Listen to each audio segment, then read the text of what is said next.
Comunismo e ditadura. Mao Tse-tung.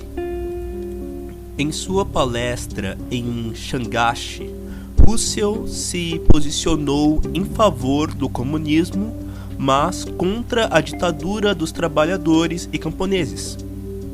Ele disse que deveria ser empregado um método educativo para mudar a consciência das classes opressoras e que desta forma não seria necessário limitar a liberdade ou ter de recorrer ao derramamento de sangue em uma guerra revolucionária.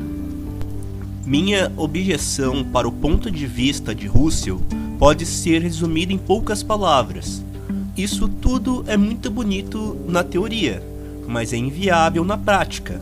Educação requer dinheiro, pessoas e ferramentas. No mundo de hoje, o dinheiro está inteiramente nas mãos dos capitalistas. Aqueles que possuem o comando da educação são ou capitalistas ou esposas de capitalistas. No mundo de hoje, as escolas e a imprensa, os dois instrumentos mais importantes de educação, estão inteiramente sob o controle dos capitalistas. Em suma, a educação do nosso mundo é a educação capitalista. Se ensinarmos o capitalismo para as crianças, essas crianças, quando crescidas, irão ensinar o capitalismo para a segunda geração. A educação seguirá, então, permanecendo nas mãos dos capitalistas. E então, os capitalistas terão seu parlamento para passar as leis que protegerão a sua classe e que irão deixar em desvantagem o proletariado. Com o seu governo que aplicará as suas leis e que irá forçar as proibições e desvantagens que virão em sequência. Eles possuem exércitos e polícia para defender o bem-estar dos capitalistas e reprimir as demandas do proletariado. Eles possuem bancos para servirem de repositores na circulação de suas riquezas.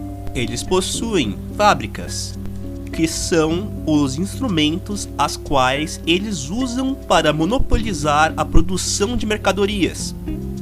Portanto, se os comunistas não conquistarem o poder político, não poderão ser capazes de encontrar qualquer refúgio nesta terra. Como então, diante dessas circunstâncias, poderiam eles comandar a educação? Assim, os capitalistas irão continuar controlando a educação e glorificando o capitalismo nas alturas, fazendo com que o número de convertidos para a propaganda proletária comunista diminua dia após dia. Consequentemente, eu acredito que esse método educativo seja inviável. Este é o meu primeiro argumento. O segundo é que, baseado no princípio do hábito e na minha observação da história humana, eu sou da opinião de que não se pode esperar que os capitalistas se tornem comunistas. Se alguém quiser usar o poder transformador da educação nessas pessoas, não terá de forma alguma o controle de todo o aparato e nem mesmo de alguma parte importante desses dois instrumentos de educação, escola e imprensa. Mesmo que esse tenha uma boca e uma língua e duas escolas e dois jornais como meios de propaganda. Nada disso será suficiente para mudar a mentalidade dos capitalistas, nem que ligeiramente. Como então pode alguém esperar que esse último possa passar para o nosso lado? Isso é demais do ponto de vista psicológico. Do ponto de vista histórico, observa-se que nenhum déspota militar e imperialista no curso da história jamais ficou conhecido por deixar as coisas acontecerem livremente sem esse ter sido derrubado pelo povo. Napoleão I se proclamou imperador e falhou. O mesmo com Napoleão III. Yuan Shikai falhou. E o mesmo aconteceu com Duan Kiril. Com o que eu tenho dito e baseado no ponto de vista psicológico e histórico, pode-se notar que o capitalismo não poderá ser derrubado pela força de esforços tão fracos no domínio da educação. Esse é o segundo argumento. Ainda há um terceiro, na realidade o mais importante. Se usarmos meios tão pacíficos para obter o objetivo do comunismo, quando é que iremos obtê-lo? Vamos assumir que será necessário um século de eterna agonia do proletariado. qual posição deveríamos tomar em face dessa situação?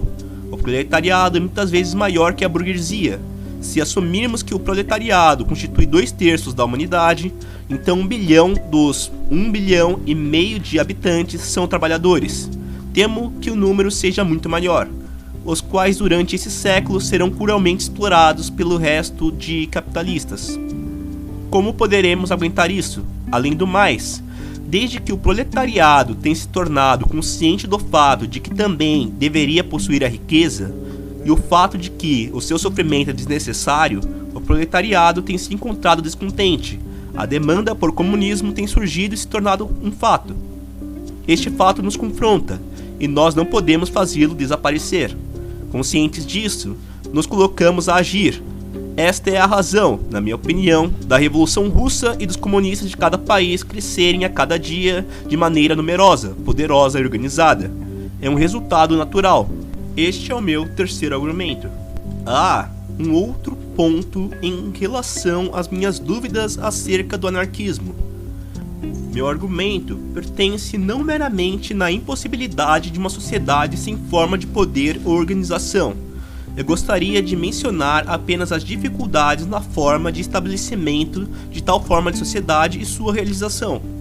Por todas as razões mencionadas, minha visão presente acerca do liberalismo, do anarquismo e até mesmo da democracia é que estas coisas são belas em teoria, mas não na prática.